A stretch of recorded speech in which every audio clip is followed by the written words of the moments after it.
आज हम क्लासिफिकेशन और सम बेसिक डिटेल्स के बारे में पढ़ेंगे हीट इंजन्स में। हम ये जानते हैं कि इंटरनल कंबशन और एक्सटर्नल कंबशन इंजन ये दो टाइप्स हैं, जिनके और भी टाइप्स होते हैं, जैसे कि रोटरी इंजन हो गया, रेसिप्रोकेटिंग इंजन हो गया।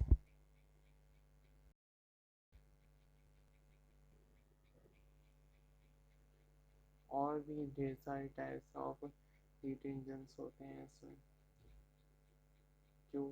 जो सबसे ज़्यादा यूज किया जाता है वो होता है रेसिप्रोकेटिंग इंटरनल कंबशन इंजन, जिनमें गैस टरबाइन और स्टीम टरबाइन इसके पार्ट्स होते हैं।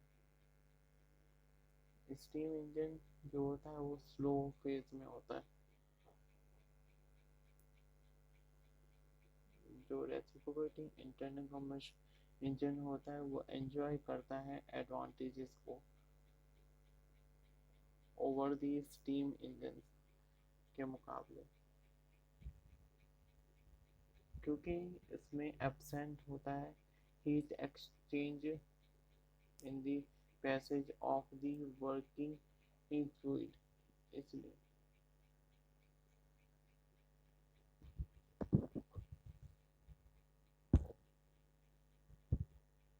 ये रिजल्ट देता है एक considerable mechanical simplicity and improve करता है पावर प्लांट एफिशिएंसी को इंटरनल कंबशन इंजन में। हीट इंजन्स के टाइप मैं बताता हूँ अभी। आईसी इंजन होता है और एक ईसी इंजन होता है।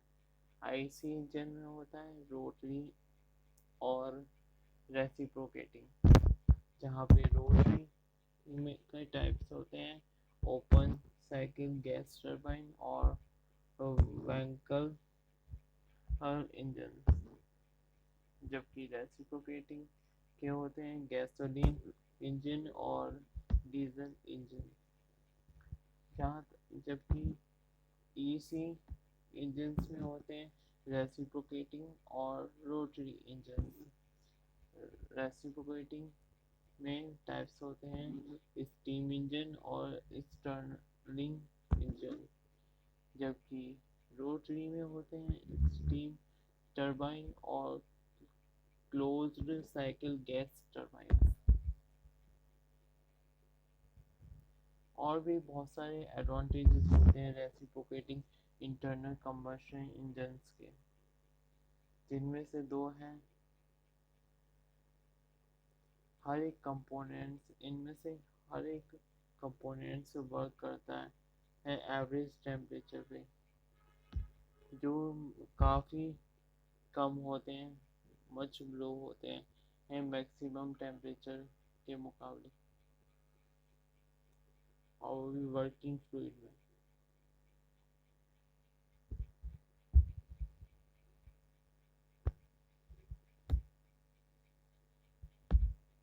Only the very small fraction of the cycle times, ये बहुत कम फ्रैक्शनल साइकिल टाइम्स लेता है वर्किंग में,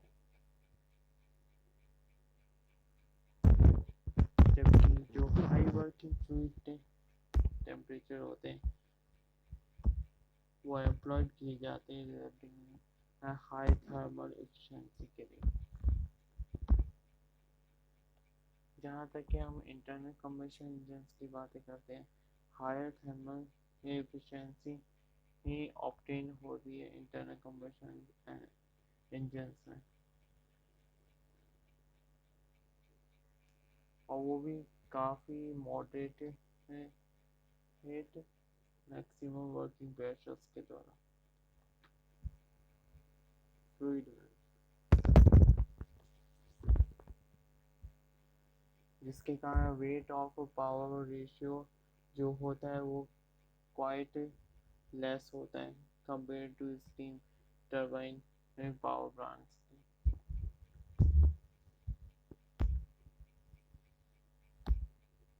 यहाँ तक कि ये पॉसिबिलिटी ही फॉर्म करता है डेवलप करने के लिए रेसिप्रोकेटिंग इंटरनल कंबशन इंजन को,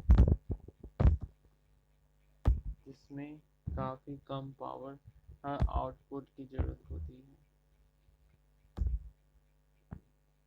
और वो भी विद रीजनेबल थर्मल एफिशिएंसी के साथ और कॉस्ट के साथ। मेन जो डिसएडवांटेज होता है इन टाइप्स के इंजन्स में है, वो ये होता है, प्रॉब्लम्स जो होती है वो वाइब्रेशंस की होती है, जो कॉज करती है रेसिप्रोकेटिंग कंपोनेंट्स के द्वारा, जो कॉज करा जाता है रेसिप्रोकेटिंग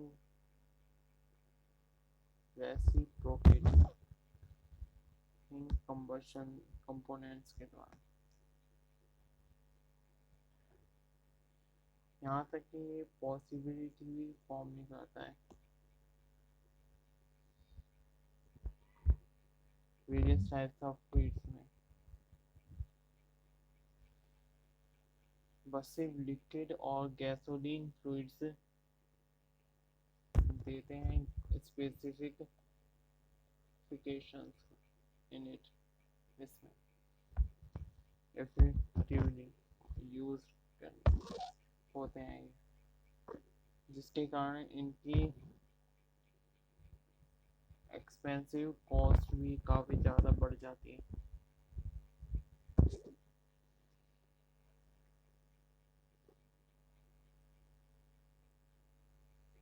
जो रेसिप्रोकेटिंग इंटरनल कंबशन इंजन्स होते हैं